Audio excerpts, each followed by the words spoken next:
Media को ताजिरों को हम सबको मिलके काम करना पड़ता है। अब मैं आपको बताता हूँ कि मेरी दुकान देख रहे हैं आप, मुझे बड़ा शौक हुआ कि नहीं यार यहाँ पे पार्किंग होनी चाहिए, सारा साफ सुथरा माहौल हो।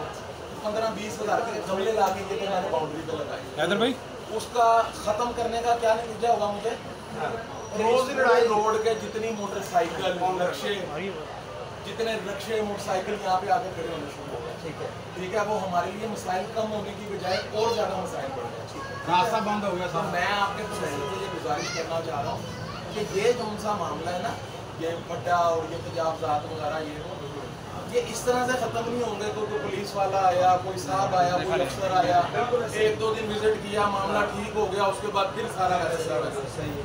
तो इस मामले को जो सा हुकूमत को, ताजिर भाइयों को, आप जैसे साफी भाइयों को मिलजुल के काम करेंगे तो ये मामला पार्किंग जब तक पार्किंग नहीं मिलती तब तक ये बने ये नहीं। सर हम इसीलिए आए हैं आप लोगों के साथ ताउन करने के लिए। आप लोग